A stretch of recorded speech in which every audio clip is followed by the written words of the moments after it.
आपने भजन में सुना, कोई रहने वाला नहीं, जगत चला जा रहा। अनादिकाल से ये दशा, आज नहीं केवल। जैसे नाटक का एक मंच होता है तो उस पर बादशाह बन करके आता है, नाटकी चपरासी बन के आता है, साधु बन के आता है, चोर बन के आता है, और वो सब समझते हैं कि ना हम साधु हैं, न चोर हैं, न बादशाह हैं, न चपरासी है, केवल नाटक कर रहे हैं।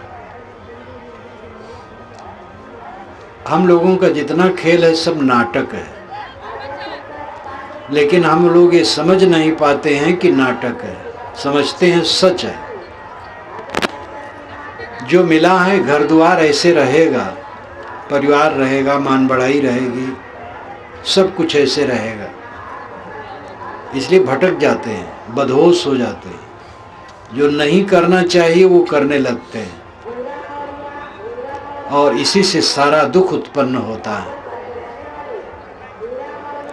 अगर आदमी अंत की दशा को देखे और समझे तो गलत काम नहीं करेगा।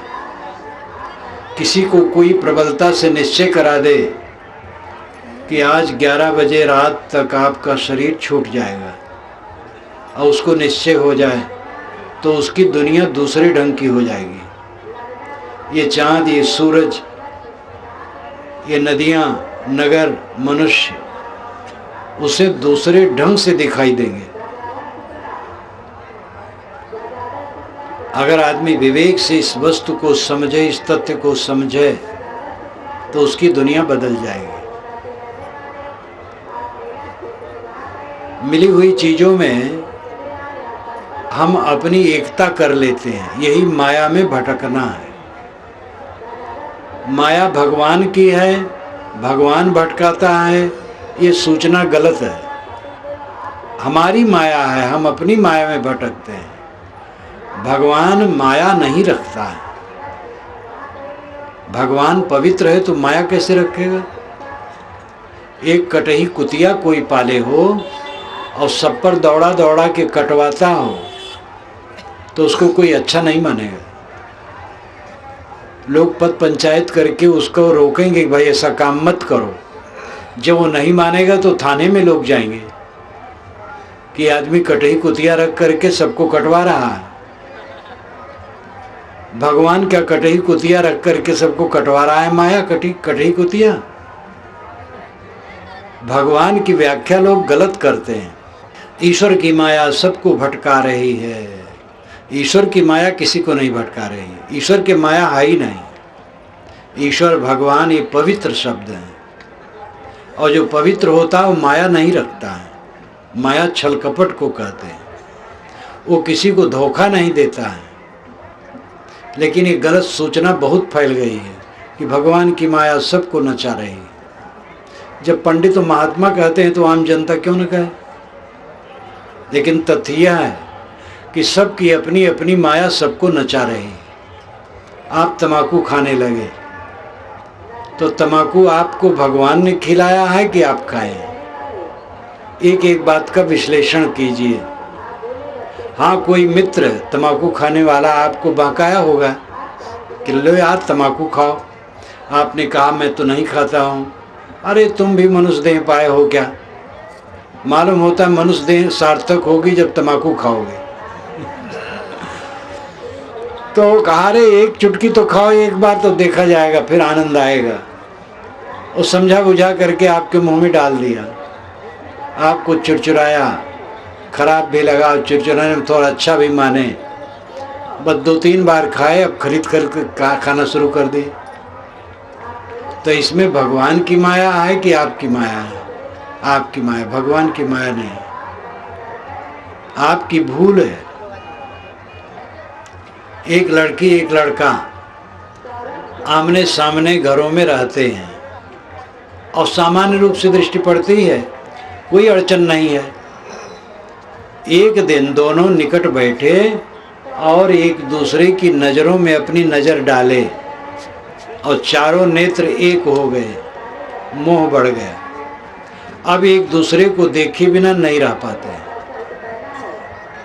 गलत व्यवहार शुरू हो गया, पड़ोसी परेशान हैं, दोनों के घर वाले परेशान हैं, लेकिन वो दोनों नहीं मान रहे हैं। ये किसकी माया? भगवान की माया है, वो लड़के लड़की की माया है। स्वयं सोचिए, हर बात पर विचार कीजिए, हल्ला के पीछे न जाइए। हल्ला क्या कहता है? वो लड़की और लड़के के मन की माया है। कोई शराब पी करके नाली में गिरा है, भगवान की माया है कि उसकी माया है? हम सब की अपनी माया हमें भटका रही है। हम शब्दों के पीछे चल पड़े और कहे भगवान की माया नचा रही। एक दूसरे से सुन करके लोग कहते जाते, कोई सोचता वोचता नहीं। एक बार एक सभा में एक महात्मा गए तो देखा कि सब रो रहे हैं और आज सभा थी। तो महात्मा ने कहा, आप लोग क्यों रोते हैं? तो कहा, सोढ़रमल मर गया। तो कहे, सोढ़रमल कौन है? कहे, तो हम नहीं जानते, राजा रो रहा था कि सोढ़रमल मर गया, तो हम लोग भी रोने लगे। तो राजा से पूछा गया, राजा भी रो रहा था, हुजूर क्यों रो रहे हैं? कहे, सोढ़रमल मर गया। कहे, सोढ़रमल कौन है? कहे, तो मैं नहीं जानता हूँ। रानी रो रही थी कि सोढ़रमल मर गया, तो मैं भी रोने लगा। तो रानी से पूछा गया, रानी ने कहा, सोढ़रमल मर गया इसलिए रोती हूँ। कहे, सोढ़रमल कौन है? कहे, ये पता नहीं है। धोबिन आई थी कपड़ा देने के लिए, धो करके लाई थी, तो रो रही थी और कही कि रानी साहिबा हमारा सोढ़रमल मर गया, तो रो रही थी, तो मैं भी रोने लगी। तो कहे, तो सोढ़रमल कौन है? कहे, तो धोबिन जाने। तो धोबिन के पास गए आदमी, कहे, सोढ़रमल कौन है?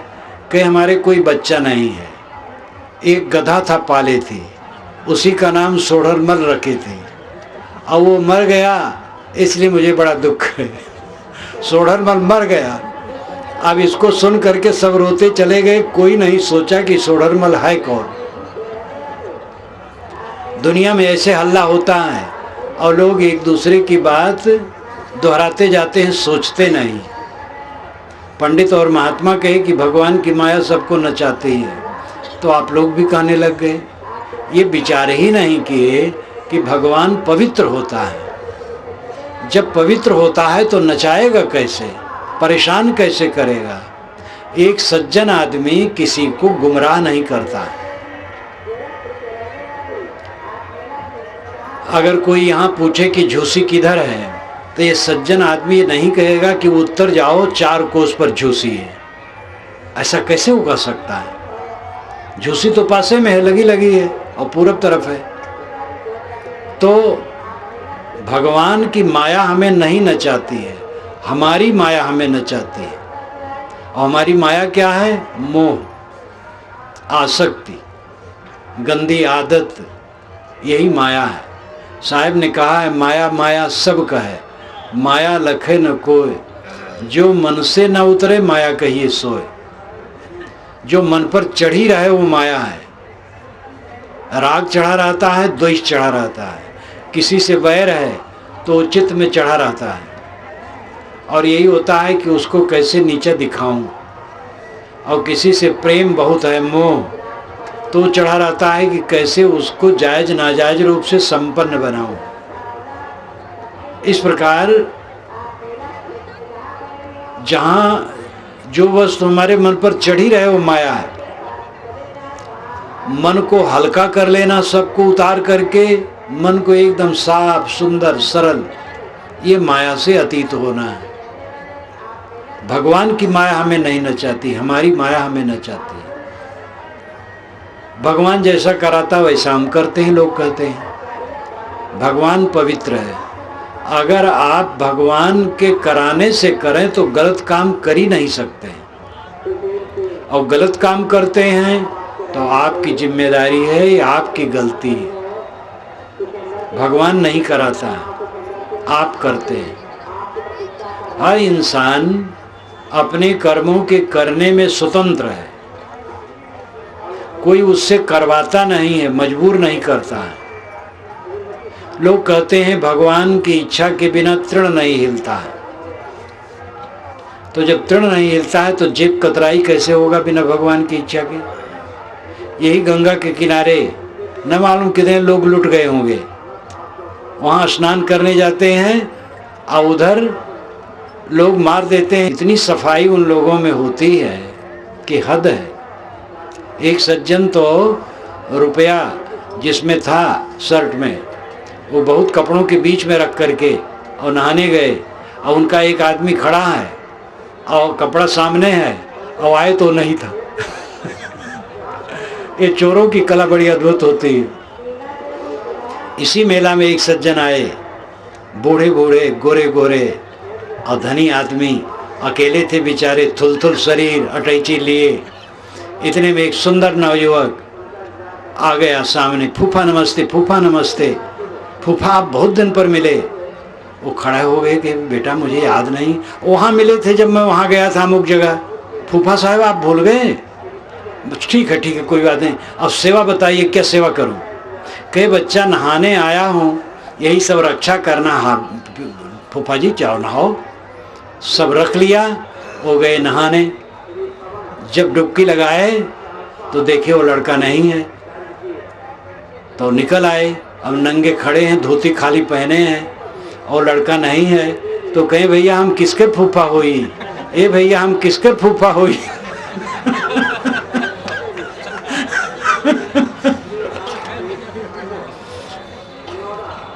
और वो तो चला गया लेकर के। तो क्या उससे भगवान ने भेजा था कि जाओ उसका अटैची मार दो? भगवान सबसे सब कुछ करवाता है, ये बात नहीं है। अगर ऐसा है तो मनुष्य कर्मों में स्वतंत्र नहीं है, और स्वतंत्र नहीं है तो उपदेश निरर्थक है। तो वेद शास्त्र क्यों बने, ये धर्म ग्रंथ क्यों बने, संत उपदेश क्यों करते हैं? आप स्वतंत्र नहीं हैं, जो कुछ करवाएगा ईश्वर करवाएगा, तब फिर उपदेश देने की क्या जरूरत है? सच्चाई यह है कि हम और आप स्वतंत्र हैं, चाहे अच्छा करें चाहे बुरा करें। अच्छा करेंगे अच्छा फल होगा, बुरा करेंगे बुरा फल होगा। ये सच्चाई है। कर्मों का सिद्धांत समझना बहुत जरूरी है। कर्मों का सिद्धांत ढीला हो गया। लोग सस्ते नुस्खे चाहते हैं, तुरंत कोई नाम लो और पाप कट जाए, तुरंत कोई नदी में नहाओ पाप कट जाए, और किसी मूर्ति दर्शन करो पाप कट जाए, गुरु महाराज से दीक्षा ले लो पाप कट जाए, गुरु महाराज हाथ उठा दें बस आपके अंदर में किरणें आए और सब बदल करके ठीक कर दें। बहुत सस्ता सस्ता नुस्खा लोग चाहते हैं, और इसको देने वाले भी तैयार हैं, बहुत बैठे हैं, उसमें तो ज़्यादा लोग बैठे हैं।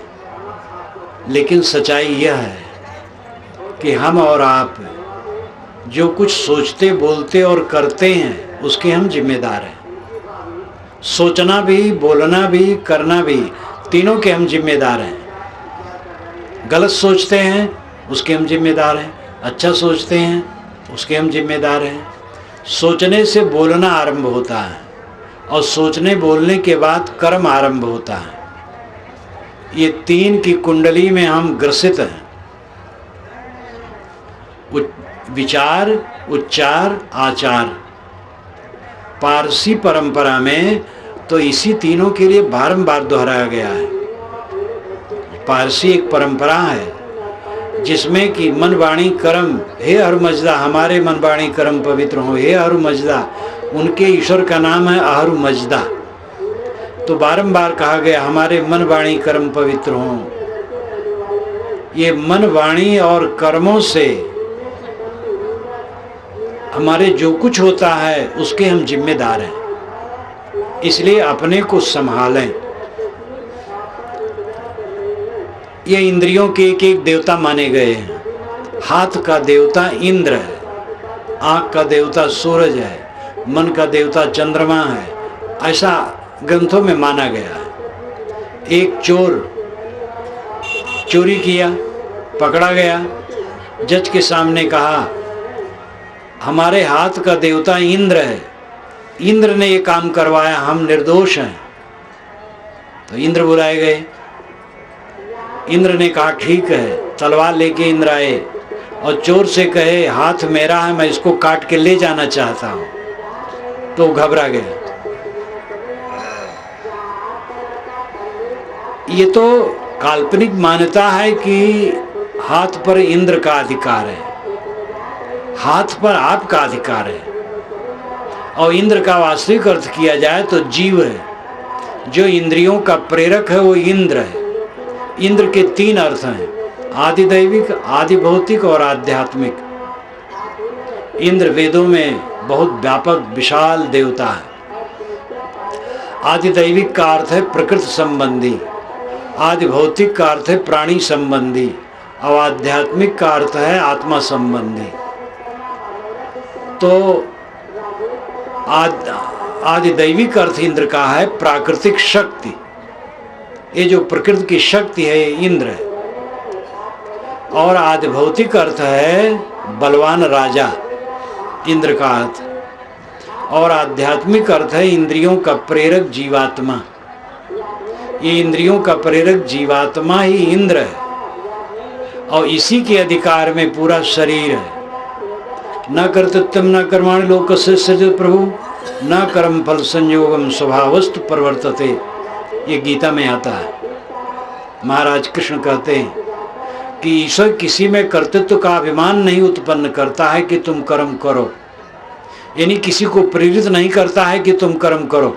न कर्तृत्वम न कर्माणि, और न तो किसी की तरफ से कर्म कर देता है।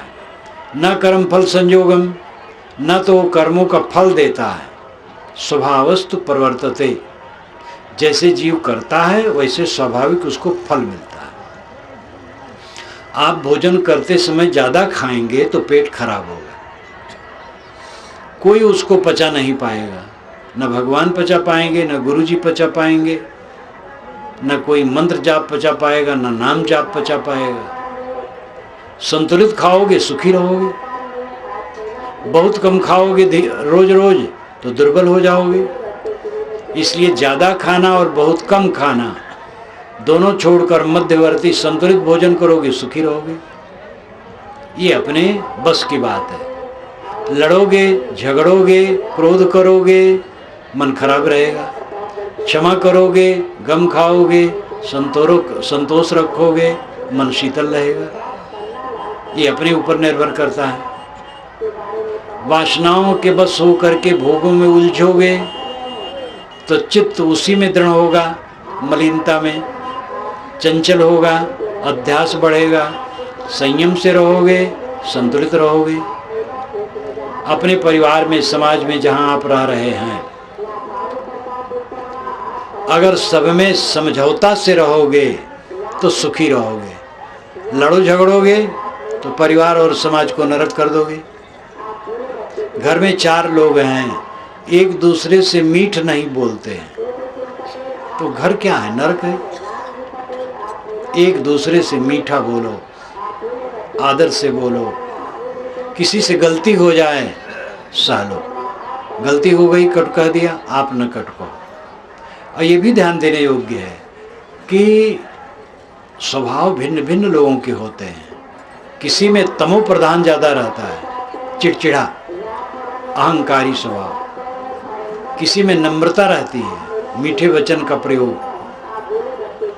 कोई और किस्म का होता है, इसको भी सहना पड़ेगा।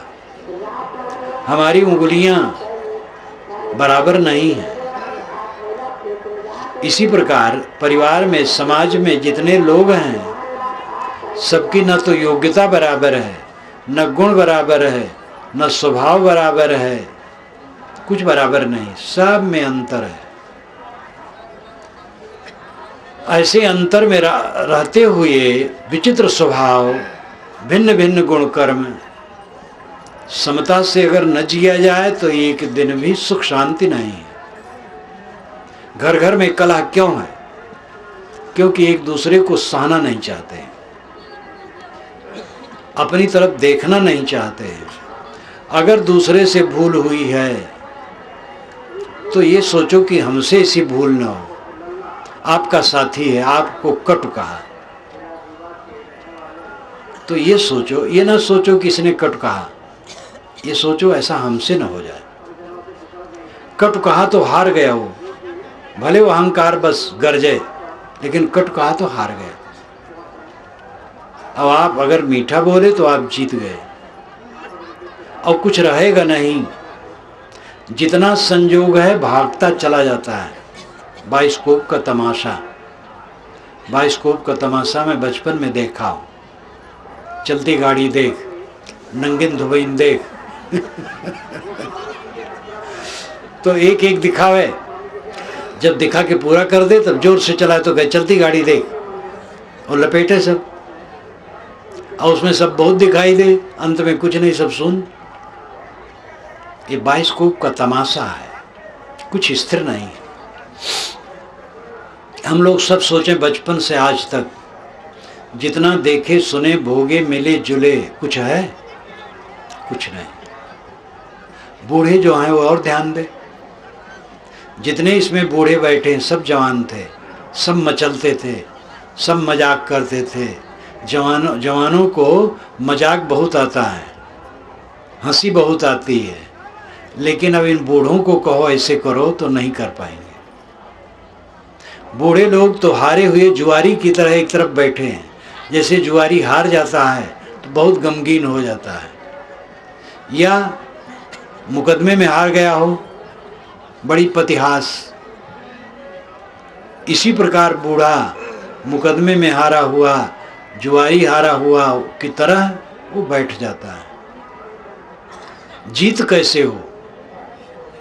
दिन जितने बीतते जाएं जीत कैसे हो?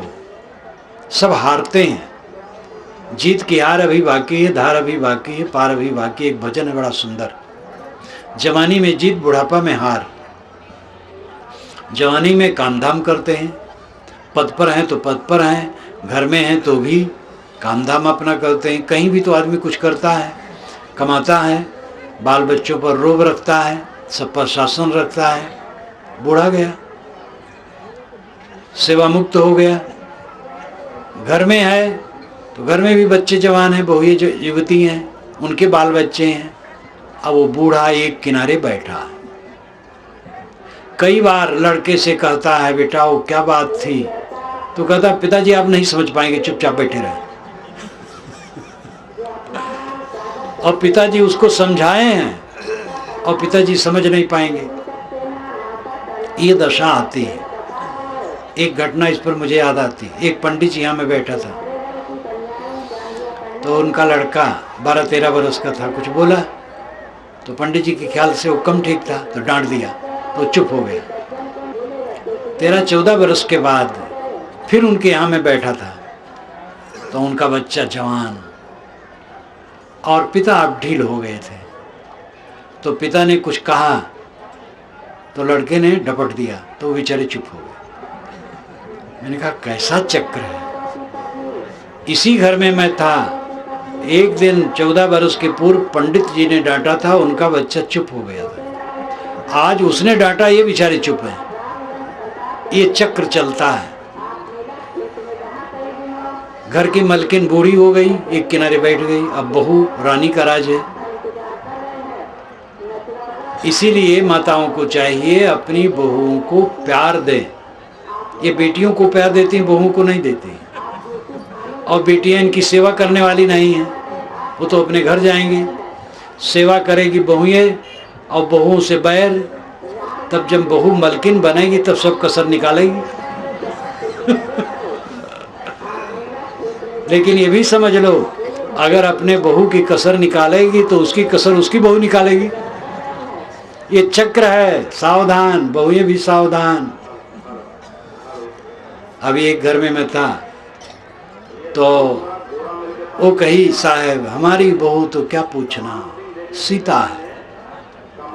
और जब आई तो मुझसे लिपट गई और कही मैं तो नैहर में आई, ससुराल में कहाँ आई, मैं अपनी माँ के पास आई। तो साहब जो मैं कहती हूँ वो करती है।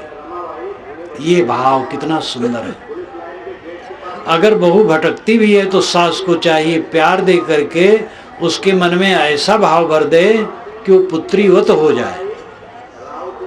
अगला आदमी खराब है। बहुत बढ़िया अवसर है आपके प्रशिक्षण के लिए।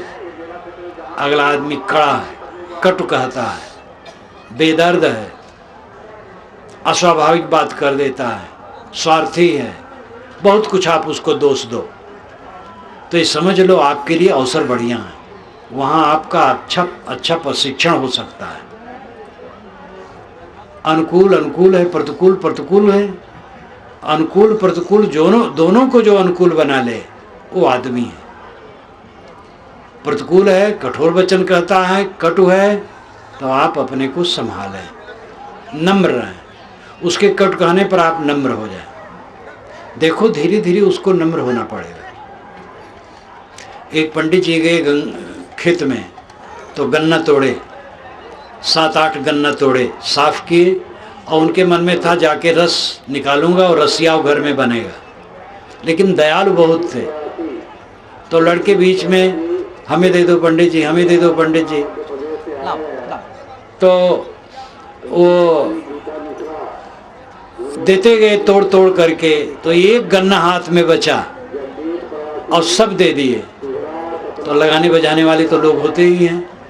एक आदमी दौड़ करके आए, पंडितानी से कहा कि पंडित जी ने 7-8 गन्ना तोड़ा था और बच्चों में बांटते बांटते एक एक गन्ना उनके हाथ में रह गया है। तो पंडितानी जी आग बबूला हो गई, वो बड़ी क्रोधी थी जरा। तो जैसे पंडित जी आए, तैसे उनके हाथ से गन्ना छीन करके उनके पीठ पर दे मारा, तो गन्ना के 2 टुकड़े हो गए। पंडित जी ने कहा, अच्छा किया, एक गन्ना था, 2 आदमी थे, तोड़ना था तो उन्हें तोड़ दिया। पंडितानी बेचारी बहुत ठंडी हो गई। लेकिन है कठिन परीक्षा, ऐसा कोई कर पाए। मेरा शिष्य अगर मेरे पीठ पर गन्ना मारे और मैं उससे कहूँ बेटा अच्छा किया, तब हमारी कसौटी होगी। मंच पर कह देना तो बहुत बढ़िया बात है। अगर कोई कड़ा है सामने, बेदर्द है, निशील है, तो बड़ा अच्छा अवसर है। हम उससे प्रशिक्षित हों, नम्र बोलें और अपनी कसौटी करें, वो भी बदलेगा। कोई राक्षस नहीं है, हमारा विरोधी राक्षस नहीं है। जो हमसे प्रतिकूल बोल देता है वो राक्षस नहीं है, स्वभाव है। और कहीं कहीं लोभ बस, गलत कामना के बस भी कहा जाता है, तो वो कभी होता है। कामना के बस कट कह दिया, कभी होता है। स्वभाव बस कट ज़्यादा होता है। आप क्षमा करो, दूसरा क्षमा न करे, आप क्षमा करो। कब तक क्षमा करें? जब तक कोई अपराध करे तब तक आप क्षमा करो। यही सुख का रास्ता है कि हम सह नहीं सकते हैं। हनी को हना पाप दोष न गना, जो मैं मारा ताई में मारे। उसने मुझे मारा तो मैंने उसको मारा, तो मैंने उसको मारा तो उसने फिर मुझे मारा, तब फिर मैंने उसको मारा, तो कहाँ तक चलेगा? इसलिए कोई मारा हम सिर झुका दे, बस मामला खत्म, रुक जाएगा। शुरुआत करो स्वयं गम खाने का, क्षमा करने का, शीतल होने का। ये सुख का रास्ता है, स्वतंत्रता का रास्ता है, विजय का रास्ता है। विजय किसमें? सह लेने में, क्रोध करने में हार है। गर्म लोहा को काटने के लिए ठंड लोहा चाहिए। आप जानते हैं जब लोहा काटा जाता है, लोहार लोहे को गर्माता है तब काटता है, तो जिससे काटता वो भी अगर गर्म हो तो नहीं काट पाएगा, ठंड रहेगा तब काट पाएगा। आपकी पत्नी गर्माई है, आप ठंड रहो तो ठीक है। अब आप भी गर्म हो गए तो लंका कांड शुरू हो गया। सहना सीखो, धीरज रखो, क्षमा करो, गम खाओ। सबसे बड़ा यही बड़ी समस्या है, कला कला कला। और कला में अहंकार गरजता है, हमारे मन का अहंकार। अहंकार के वशीभूत हो करके जो नहीं कहना चाहिए कहते हैं, जो नहीं करना चाहिए करते हैं, और लड़ते हैं, और सुखी नहीं है। घर है, धन है, खाने पीने की चीज़ें हैं, बाल बच्चे हैं, सुखी नहीं है, क्योंकि कला है। एक दूसरे को देख करके अच्छा नहीं मानते। घर में बैठे अगर कोई आया तो उठ के चला गया। भोजन के समय पत्नी, पति, पुत्र, पिता, भाई ये सब के साथ भोजन नहीं कर सकते। भाई के साथ भोजन नहीं कर सकते, पिता के साथ भोजन नहीं कर सकते। इतना सहन नहीं है। एक भोजन में है तो एक बाहर बैठा है। ये दुख का रास्ता है। शाम को इकट्ठे हो, आपस में प्रेम से बात करो। बिना बात के भी बात चला लो, जिससे आपस में हंस बोल लो तो सबके दिल की कुंडी खुल जाए। और एक साथ बैठ के भोजन करो और एक साथ बैठ करके कुछ धार्मिक कृत्य करो। आप अपने मत के अनुसार करो, पूजा करो, पाठ करो, कीर्तन करो, ग्रंथ पढ़ो, ध्यान करो, जो मन आवे कुछ करो। कुछ करोगे तो कुछ और करोगे। जब शिवलिंगी पर कोई पानी चढ़ाएगा तो धीरे धीरे सच्चे शिव को भी समझ जाएगा। और कुछ नहीं करता है तो कुछ नहीं होगा। इसलिए कहीं कुछ करता है तो आगे वो बढ़ेगा। असली शिव तो सबके अंदर में है। प्रपंचोपशमं शांतम शिवम अद्वैतम चतुर्थम मन्यन्ते सा आत्मा स विज्ञेयः। जब प्रपंच मन का शांत हो गया तो शिव तो अंदर है। आत्मा शिव है, मंगलमय। ये प्रपंच के नाते क्लेश है। प्रपंच है मन का उद्वेग, मन का विकार। आदमी अकेले चल रहा है और अंदर अंदर धुन रहा है राग द्वेष। किसी से अंदर अंदर लड़ रहा है, चुपचाप बैठा है, पत्नी से लड़ रहा है। ये देवियां अपने पति से लड़ रही हैं, भाई से लड़ रहे हैं, पड़ोसी से लड़ रहे हैं। ये मन का विकार, ये आग है, इसको बुझाओ, शीतल करो मन को। स्वर्ग बाहर नहीं है, स्वर्ग सबके अंदर में है। पुराणों का स्वर्ग तो कूड़ा कचरा है। वहाँ क्या है? स्त्री और पुरुष। जो स्त्री और पुरुष की कामना यहाँ पूरी नहीं होती, उस स्वर्ग में पूरी करने की कल्पना है। यहाँ थोड़े समय में आदमी बूढ़ा जाता है और वहाँ बताते हैं लाखों लाखों वर्ष जवान रहेंगे। और गैर हिंदुओं के स्वर्ग तो परमानेंट है। वहाँ एक बार गए तो वहीं रह गए, और जो नरक में गया वो वहीं रह गया। लेकिन भारतीय स्वर्ग नरक कुछ दिन रह करके उससे निकल आना होता है। ये सब कल्पनाएं हैं। स्वर्ग है अंदर की शुचिता। कबीर साहब ने कहा है, होए बेहिस्त जो चित न डोलावे। चित चंचल न करो तो स्वर्ग है। स्वर्ग अपने भीतर है। संत ईसा ने भी कहा स्वर्ग अपने भीतर है। जिसके मन में क्लेश नहीं है, जिसके मन में किसी को बुरा, किसी के विषय में बुरा सोचने का विचार नहीं है, सहनशील है, शांत है, सरल है, उसके अंदर में स्वर्ग है। जिसके अंदर में कलह है, विकार है, द्वंद्व है, उसके अंदर में नरक है। अपने अपने नरक को सब निकालो और अपने अपने स्वर्ग को स्थापित करो। ये हमारा और आपका काम है। संत गुरुजन कोई रास्ता दिखा सकते हैं, चलना खुद पड़ेगा। भगवान से लोग चाहते हैं कि कुल मिल जाए, और फिर जब वहाँ नहीं सकता तो गुरु बाबा से सब मिल जाए चाहते हैं। लड़का नहीं तो गुरु बाबा लड़का दे दें। ऐसे गुरु बाबा बहुत बैठे हैं जो झोली में लड़का धरे बैठे हैं, और जैसे तो झोली में से निकाल के दे देते। ईश्वर ने किसी गुरु को लाइसेंस दिया है बच्चा देने के लिए? ये जो बच्चा देने वाले गुरु बाबा लोग हैं समझदार नहीं है। खैर वो काइयाँ हैं लेकिन विवेकी नहीं है। कोई आपको बच्चा नहीं दे सकता है, कोई आपको मोक्ष भी नहीं दे सकता है। विद्या में आपको सफल नहीं करा सकता है छू मंत्र द्वारा। स्वयं मेहनत करो। उपनिषदों के ऋषियों ने यही कहा है, वैदिक ऋषियों ने यही कहा है। ये तो पीछे से ज़्यादा बवंडर बढ़ गया। छू मंत्र से सब कुछ पाने की इच्छा। कबीर साहब कहते हैं, कर्म को समझो अपनो कर्म न मेटो जाई। कर्म का लिखा मिटे धो कैसे जो जुग कोट सिराई। करोड़ों युग बीत जाए, कर्म का लिखा नहीं मिटता। कर्म सुधारो। जीवन में सफलता क्या है? कर्म का सुधार। धन का मिलना बड़ी सफलता नहीं है। धनी किसे कहते हैं? जिसके पास अतिरिक्त धन है। यहाँ पर बैठे लोग जितने हैं इनमें कोई धनी होगा लेकिन सब कमाते खाते हैं। धनी का मतलब है जिसके पास अतिरिक्त ज़्यादा चीज़ें हैं। बाकी लोग कमाते खाते हैं, उनको धनी नहीं कहा जाता है, लेकिन वो भूखे नहीं मरते हैं, कमाते हैं, खाते हैं, उनके पास पैसा भी है, आता जाता है, सब ठीक है, लेकिन वो धनी नहीं है। धनी है जिनके अतिरिक्त चीज़ें हैं। तो धनी होना कोई लाभकर नहीं है। खाने पीने को मिल जाए, रहने बसने की जगह मिल जाए, बस बहुत है। कर्म पवित्र हो। बहुत धनी है, कर्म गंदा है, तो चित्त शुद्ध होगा।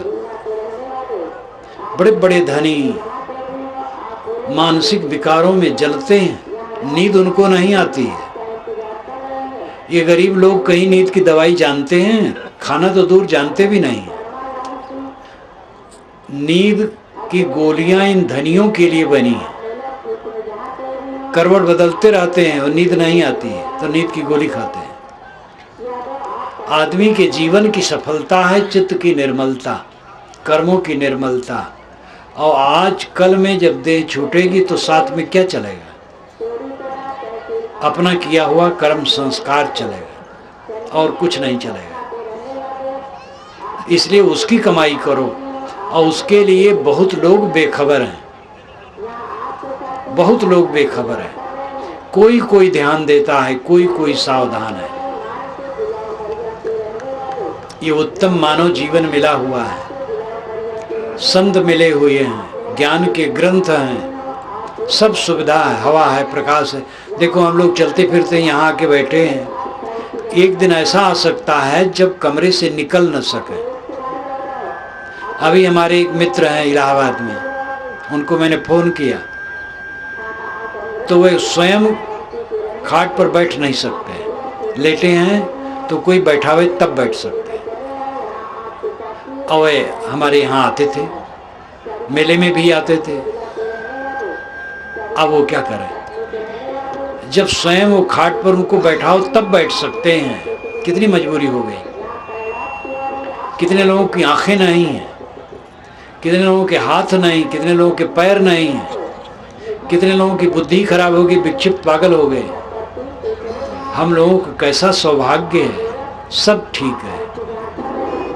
अब ऐसे शुभ अवसर में अपना काम न करना, बहाना बनाना कितना धोखा है। कब करेंगे? क्या कमी है? लगो, संतों की संगत में लगो। प्रवचन में तो आपको निर्देश कर दिया जाता है, प्रवचन में पूरा बोध नहीं हो जाता है। प्रवचन से आपको भूख लगनी चाहिए सत्संग की। और प्रवचन के बाद आप स्वयं संतों से मिल करके, जो विवेकवान संत हैं, उनसे अपनी निरख परख करो। अपने आत्मा के विषय में पूछो, जांचो, साधना के विषय में, और आचरण करो।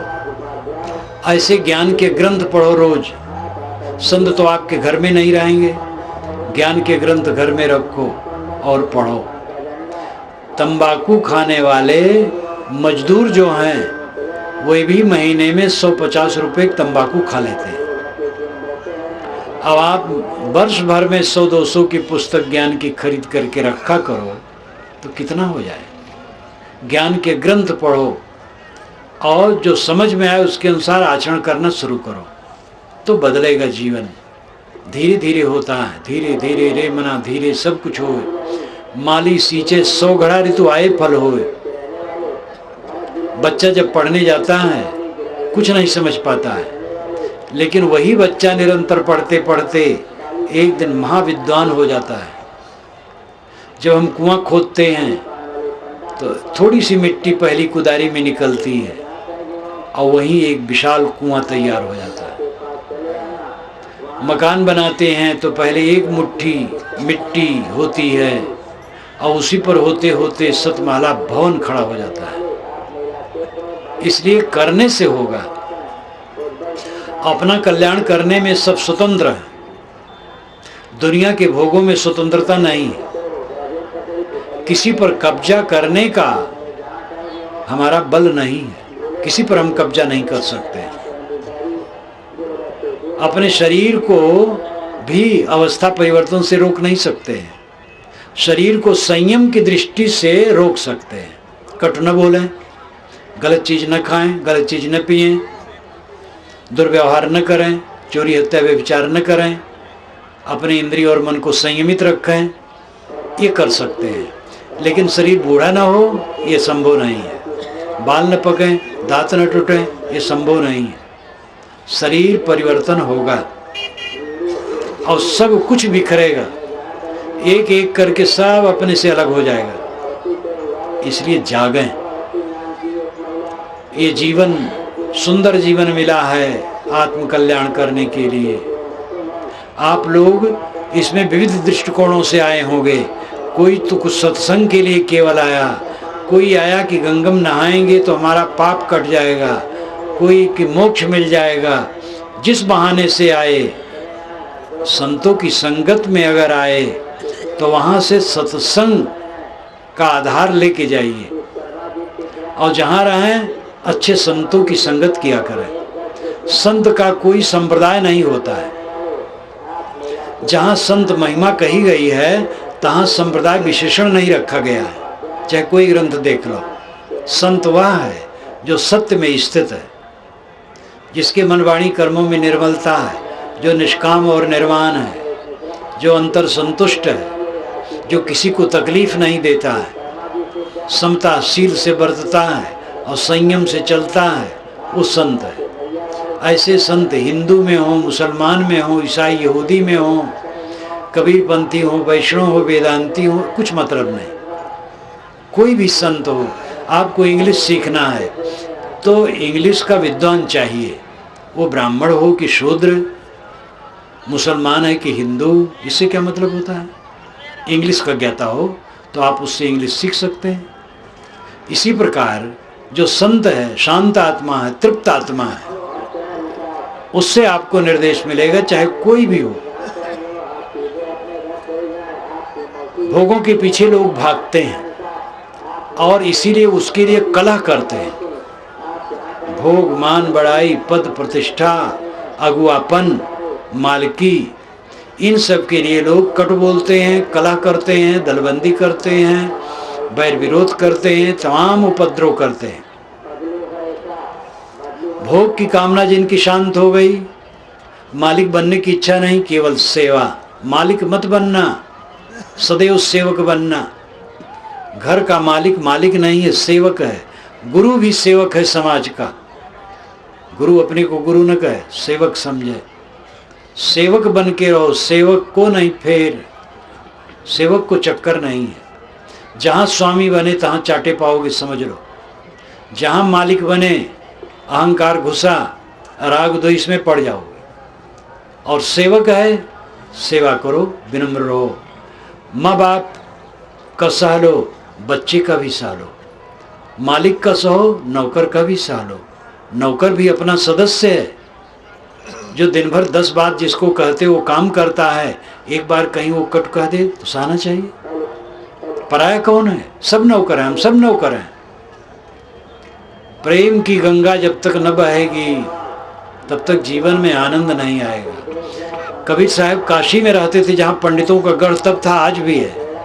उन्होंने कहा, पोथी पढ़ी पढ़ी जगमुआ, पंडित हुआ न कोई, ढाई आखर प्रेम का पढ़े सो पंडित हुए। साहब कहे, क्या पंडित है जो कोई छू ले तो कहते हैं शुद्ध हो गया। इतना भी नहीं सोच पाते, इनके शरीर में हाड़ मांस, दूसरे के शरीर में हाड़ मांस। जो प्रेम को पढ़े वो पंडित है। ढाई आखर प्रेम का पढ़े सो पंडित हुए। और प्रेम की भाषा सदैव मधुर होती है।